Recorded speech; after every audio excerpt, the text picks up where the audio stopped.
Let's talk about how to send energy without using any tools whatsoever. So, especially with Justice Magic, but really in all forms of magic, you can just dispatch your spell work, dispatch your energy without having to use tools. Now, for some of you, this might feel advanced, but it's the core of spell work in general anyway. So, I do want you to be able to learn how to hold and dispatch energy. So, in the framework of Justice Magic, because I'm really obsessed right now with having us come from a place of this work is getting done because I am right, not because I am scared. Because the fear energy is kind of disempowering and disenfranchising to you. It tells you that your power lies somewhere else, right? It says that, like, you're scared and if that's the case, you want to do protection work. You don't want to do justice work if you're coming from a place of being afraid, because justice work implies justice is needed.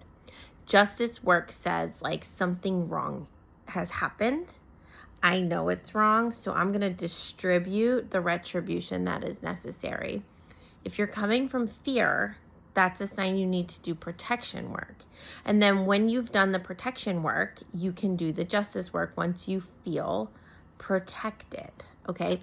So in regards to dispatching the spell work without having to use any tools, what you're going to want to do is stand in your power, realize, and this is why you watched the last video, right? And you looked at the places where you were like, what's my participation in this problem?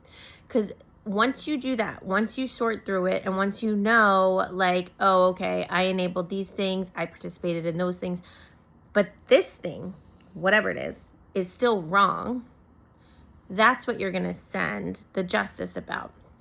So you're going to stand in a place of, I don't know if I want to say anger. I want to say like righteousness.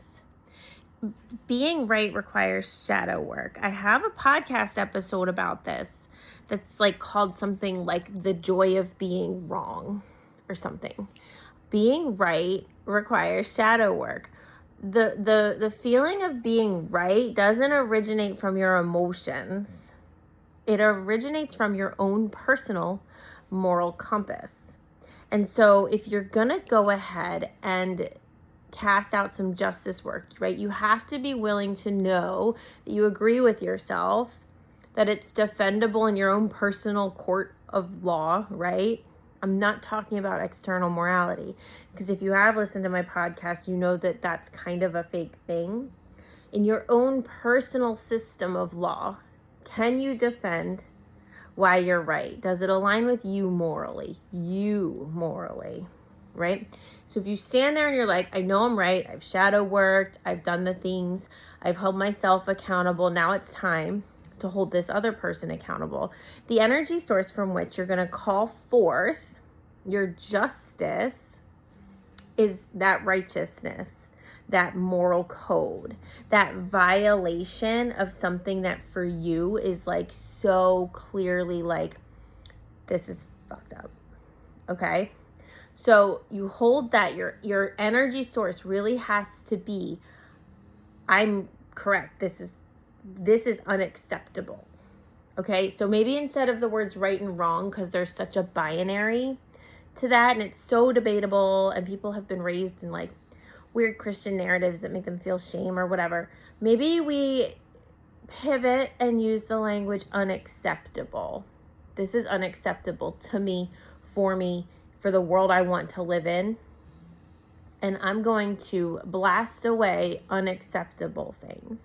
And so you hold that. That's the place you're coming from. Let yourself get mad or righteous or just kind of commanding. Like, oh, hell no, is like the vibe. Or like, fuck that. You can go ahead and get the F out of here if that's how you're going to go ahead and be. We all have that place that we've gotten to sometimes where it's like, head snap. Are you freaking serious? Get away from me then. That's the vibe.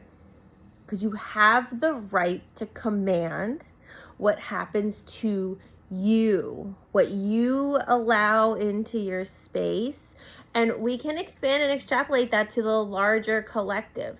What happens in our community space, our world space? This is not okay. Get it gone.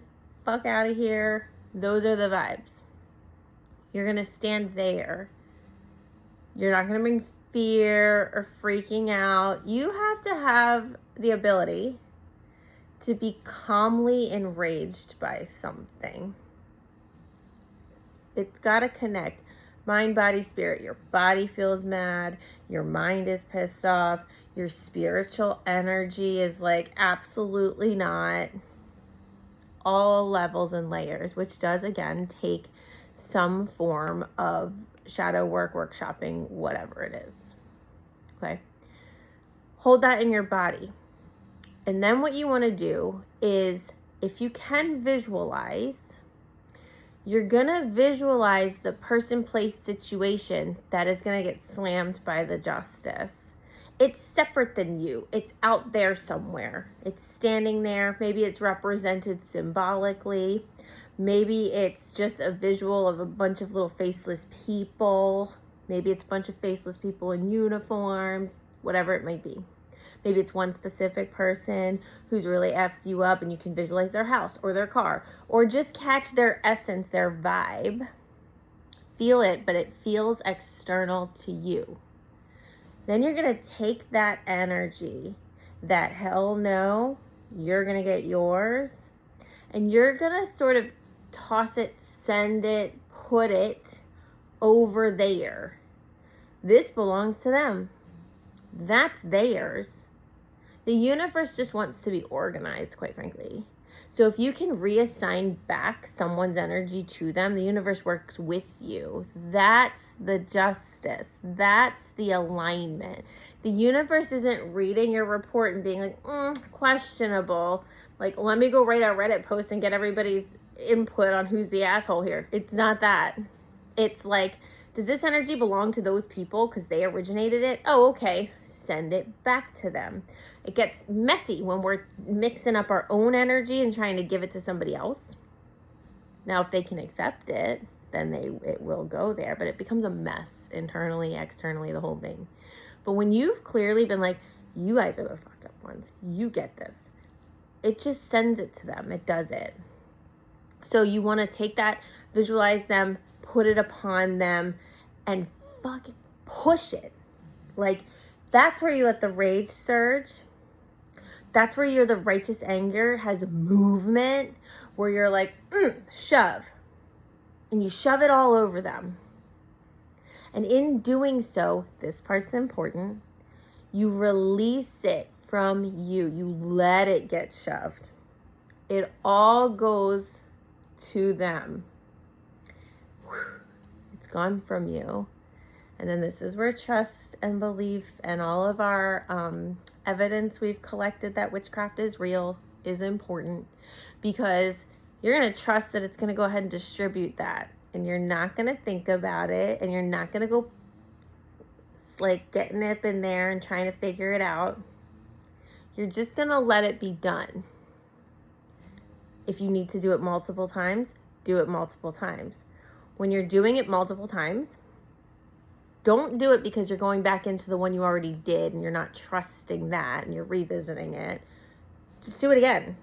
It's like, and another thing, and another thing. But it's not because we're not siphoning from the first one. We're just doing other ones. Okay? Push. And you're really fucking throwing it on them. Because it's theirs. They have to hold it. Why? You're not supposed to hold someone else's chaos. You don't exist as a container for other people's bullshit. That's not what your purpose is, friend. So toss it, toss it, toss it, toss it. This will not do anything harmful to you, especially if you've gone ahead and like fact checked yourself. It's not going to do anything harmful to you anyway.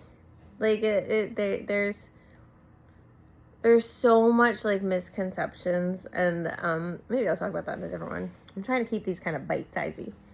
So that's what you're going to do. Just distribute, let it feel good. If you want, cut it off when you're done cut it, send the rest of it. Whatever's left is left. Seal yourself. But that part's gone. And then again, you can repeat it later. Where you're repeating it from matters. It's not a repeat from a place of mistrust. It's a repeat from like, I have more to do. Okay? And that's how I want you to do it. Now, if you don't have the capacity, if it's hard to visualize, which I know for some people, that's really hard. You don't have to have your eyes closed, or at portions you can, but you don't have to. You can either do a couple things. You can say words, you can speak their names, speak the situation, say words that describe, or you can print something up or draw something or write something down that's a visual focal point for you, for where you're casting and putting your energy. And for some of you that you might prefer that anyway, even if you do visualize kind of easy, you are allowed to make something to focus on, to toss your energy at. Even if it's like you pull up a picture on your phone, okay? And you're just tossing your energy at that. Say that it's directed to the person in the image or the situation in the image. But you can modify everything to make it work for you. Make it work for you. You are in charge of your practice. You're the witch. So if you have certain things that like people are always like, oh, just visualize this or do that or make it this, and those things don't work for you, you're not like permanently trapped in with an inability to do the thing. Just be like, how can I switch this up so I can access it? Let me know if you have questions.